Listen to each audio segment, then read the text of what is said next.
Good morning, friends. This is Kamal. Welcome to West Information English Group and Divine Lights Association Group. जैसा कि आप लोग जानते हैं, हम लोग एंशियंट हिस्ट्री पढ़ रहे हैं और आज एक बार फिर से आज के लेक्चर में हम लोग दो वंश को देखेंगे मेनली, कलिंग की चेदी वंश और वाकाटक वंश। ये दो वंशों के बारे में आज हम लोग जानेंगे। कल हम लोगों ने गुप्तोत्तर काल के बारे में जाना था, जो छोटे छोटे राजवंश बने थे उनके बारे में। आज हम लोग इन दो वंशों के बारे में जानेंगे। तो पहला है कलिंग का चेदी वंश। थोड़ा थोड़ा ही है, ज़्यादा नहीं है, बस उतना ही है जितना आप लोग याद रख सके, उतना ही है। तो कलिंग का जो चेदी वंश ये प्रथम शताब्दी ईसा पूर्व का है ना। मतलब जो मौर्य काल है उसके पतन के बाद ये वंश आया है, कलिंग का चेदी वंश। ठीक है, मौर्य के पतन के बाद, मतलब मौर्य के अवशेषों पे ही ये बना है राज, जो है ये चेदी वंश कलिंग का।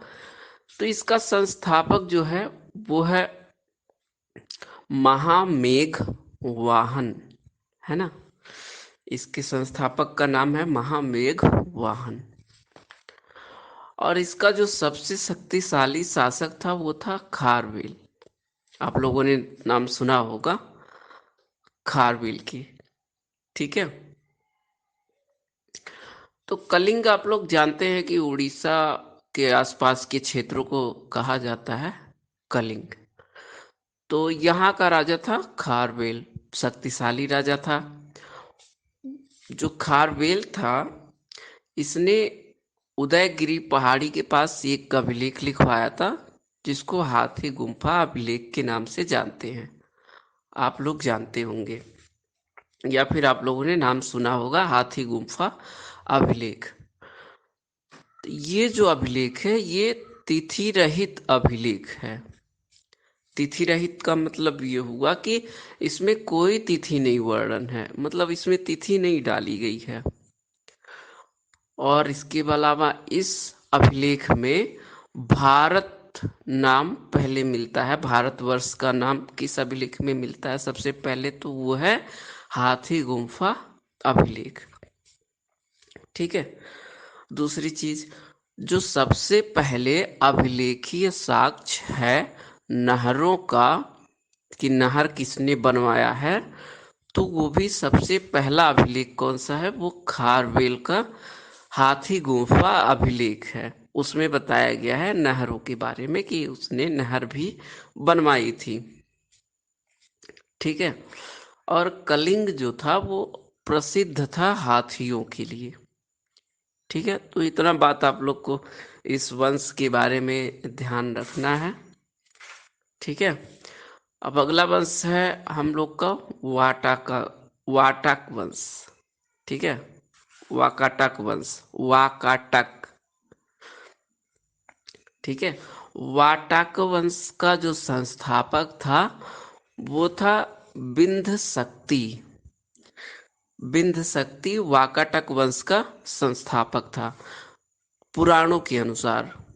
ठीक है, पुराणों में बिंध्य शक्ति को वाकाटक वंश का संस्थापक बताया गया है। जो बिंध्य शक्ति था ये सबसे पहले पश्चिम मालवा पे अधिकार किया था। ठीक है, तो बिंध्य शक्ति का जो टाइम पीरियड है ये 255 से 275 ईस्वी। ठीक है, 255 टू 275। ठीक है, यहाँ तक इसका शासन काल है। और ये जो है बिंद शक्ति, ये ब्राह्मण धर्म का अनुयायी था। ठीक है, ये ब्राह्मण धर्म को मानने वाला था।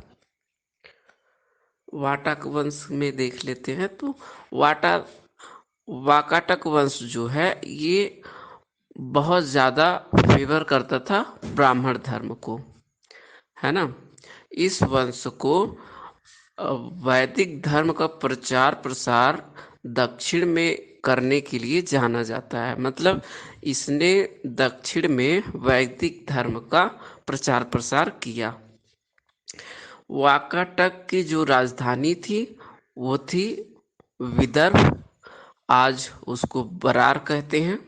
ठीक है, आज के टाइम में उसका नाम बरार है। तो विदर्भ, ठीक है, वो राजधानी थी। इसके बाद में ये शासन करते थे दक्कन के क्षेत्र में, है ना। तो दक्कन मतलब ये जो गुजरात का निचला हिस्सा है और महाराष्ट्र का ऊपर ऊपर का जो हिस्सा है वो मिलाकर बनता है दक्कन।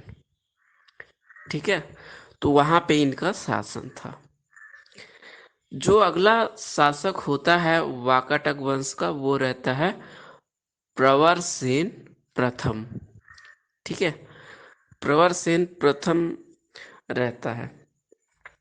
तो प्रवरसेन प्रथम जो रहता है ये भी ब्राह्मण धर्म का अनुयायी रहता है और इसने 4 अश्वमेध यज्ञ करवाए हैं।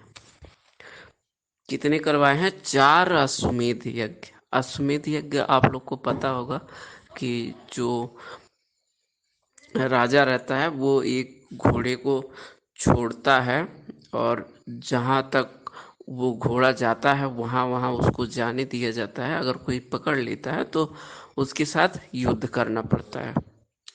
तो ये होता है अश्वमेध यज्ञ।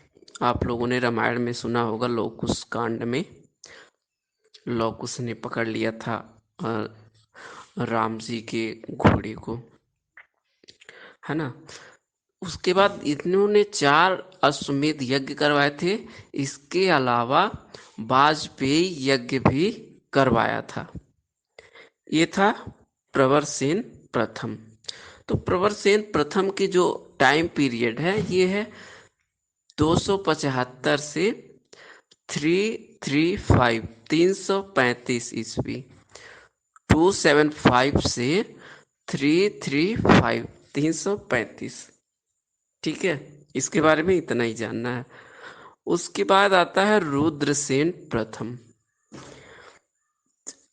जो रुद्रसेन प्रथम रहता है उस उसका टाइम पीरियड है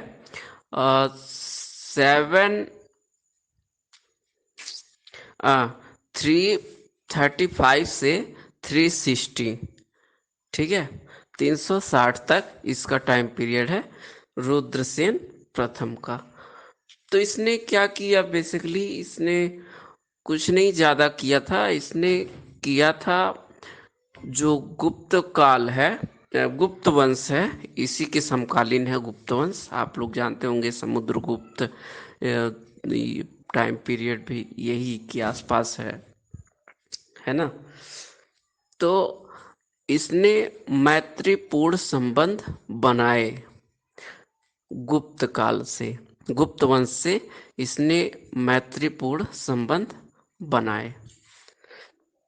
तो इसका बेसिकली यही जब इसके पिता प्रवरसेन प्रथम ने इतना यज्ञ करवाए थे, 4 अश्वमेध यज्ञ, मतलब कि बहुत बड़ा माने जाते थे, है ना।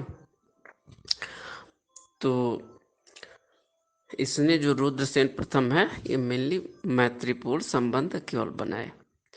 इसका पुत्र जो होता है वो पृथ्वीराज प्रथम, पृथ्वीराज है या पृथ्वी प्रथम है। ठीक है, पृथ्वीराज है,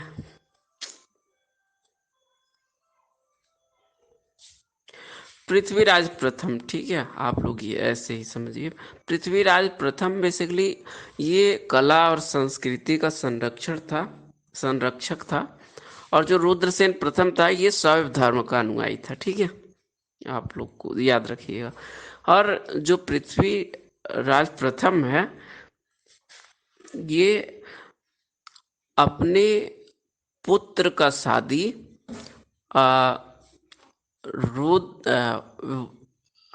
गुप्त वंश की राजकुमारी प्रभावती गुप्ता से करवाया था। ठीक है, ये क्या किया था, जो इसका पुत्र था पृथ्वीराज प्रथम का, उसका नाम था रुद्रसेन द्वितीय। ठीक है, तो रुद्रसेन द्वितीय जो था ये पृथ्वीराज द्वितीय का जो प्रथम का काल है ये 60 से 80। ठीक है, 380। तो ये ध्यान रखिएगा। तो ये बेसिकली यही काम किया था कि इसने जो है शादी करवाई थी चंद्रगुप्त विक्रमादित्य के पुत्री प्रभावती गुप्ता से, अपने पुत्र रुद्रसेन द्वितीय का शादी करवाया था। और इसने एक पुस्तक भी लिखा था, सेतु बंध।